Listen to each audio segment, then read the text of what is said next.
ലോകമെങ്ങും ഉണ്ടായിക്കൊണ്ടിരിക്കുന്ന മരിയൻ പ്രത്യക്ഷീകരണങ്ങളിൽ വർധനവുണ്ടായതായി പഠനം വ്യക്തമാക്കുന്നു. നാഷണൽ ജിയോഗ്രഫിക്ക് തയ്യാറാക്കിയ മരിയൻ പ്രത്യക്ഷീകരണങ്ങളുടെ ഭൂപടമാണ് ഇക്കാര്യം തെളിയിക്കുന്നത്. കഴിഞ്ഞ 500 വർഷത്തിനിടെ നടന്ന മരിയൻ പ്രത്യക്ഷീകരണങ്ങളുടെ ഭൂപടമാണ് നാഷണൽ ജിയോഗ്രഫി തയ്യാറാക്കിയിരിക്കുന്നത്.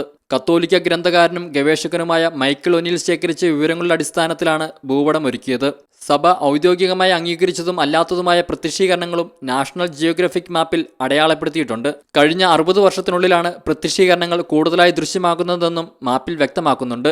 ട്രെൻഡ് സോനഹദോസിന് ശേഷമാണ് പ്രത്യക്ഷീകരണങ്ങൾ ഔദ്യോഗികമായി അംഗീകരിക്കുന്നതിനുള്ള വ്യക്തമായ മാനദണ്ഡങ്ങൾ സഭ തയ്യാറാക്കിയത്. വിശദമായ പഠനങ്ങൾക്ക് ശേഷമാണ് സഭ ഇക്കാര്യത്തിൽ വ്യക്തമായ തീരുമാനമെടുക്കാറുള്ളത്. മെഡ്ജുഗോറി അടക്കമുള്ള സ്ഥലങ്ങളിലെ പ്രത്യക്ഷീകരണങ്ങളിൽ ഇപ്പോഴും പഠനം തുടരുകയാണ്.